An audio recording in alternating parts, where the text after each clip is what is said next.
दोस्तों, हद से ज़्यादा सीधा होना भी ठीक नहीं है, क्योंकि जंगल में सबसे पहले सीधे पेड़ों को ही काटा जाता है।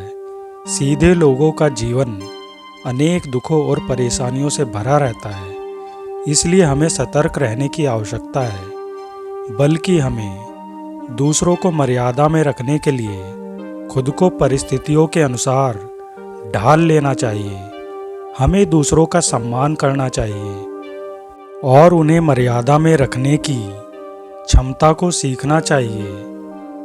इससे हम अपनी अच्छाई और सेवा के भाव को बनाए रख सकते हैं। इन्हीं बातों पर आधारित एक कहानी आपको सुनाते हैं।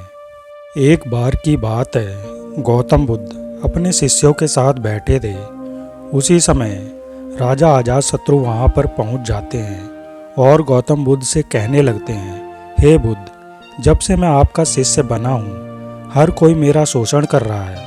आपके शिष्य बनने से पहले सभी लोग मुझसे डरते थे, क्योंकि उस वक्त मैं बहुत कठोर था और मैं किसी को भी कठोर सज़ा देने से पहले एक बार भी नहीं सोचा करता था।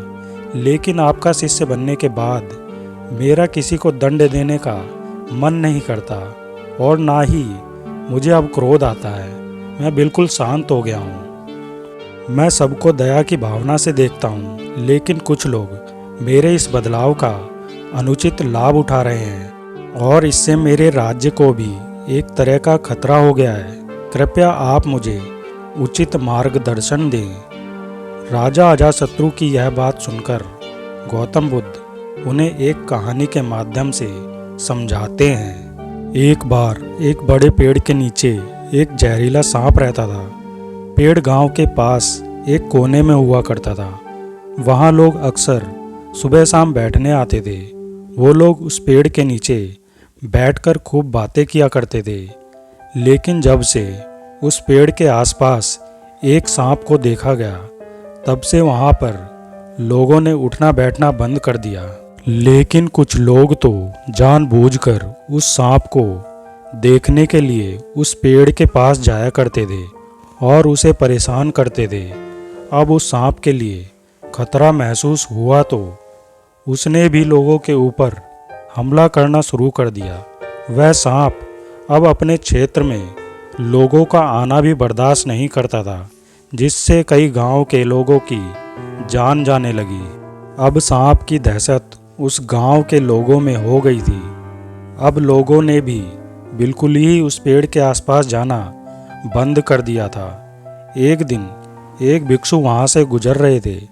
तभी उस भिक्षु की नज़र उस विशाल से पेड़ पर पड़ी, जिसके नीचे वह सांप रहता था। घने पेड़ की ठंडी छांव को देख भिक्षु ने सोचा, चलो कुछ देर यहाँ पर ध्यान साधना कर लेते हैं। उसी वक्त गांव के कुछ लोग उन भिक्षु को देख लेते हैं और भिक्षु से कहते हैं, हे भिक्षु, यहाँ इस पेड़ के नीचे एक जहरीला सांप रहता है जो गांव के कई लोगों को काट चुका है। उसके काटने से कई लोगों की जान भी जा चुकी है। भिक्षु गांव वालों की बात सुनकर उन्हें अनदेखा कर दिया और ध्यान करने लगे।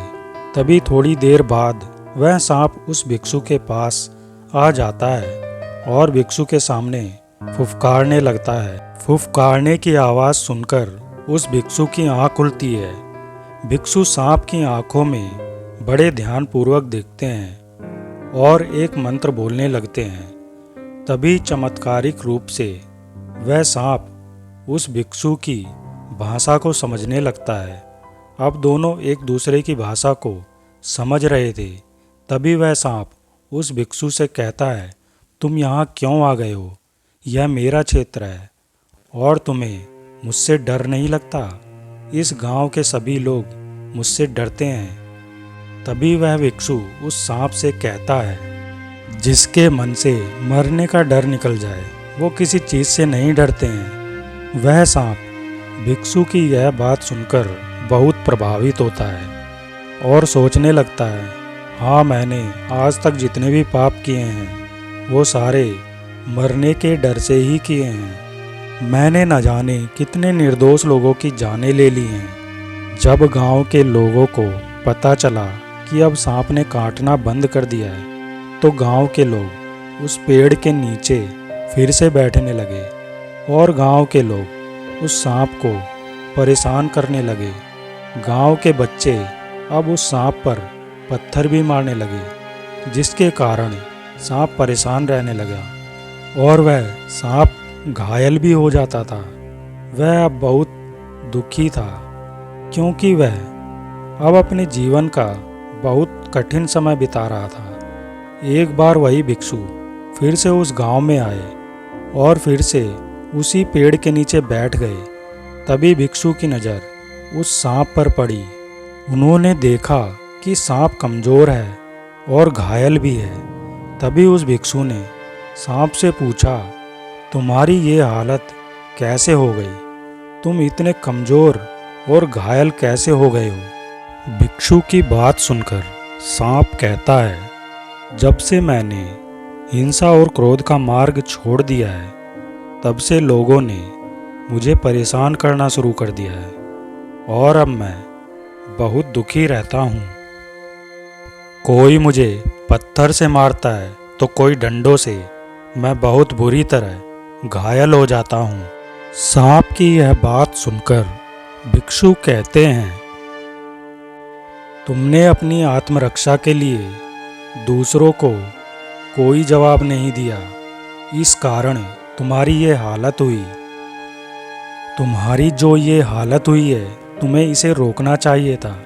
तुम्हें इस हिंसा को रोकना चाहिए था।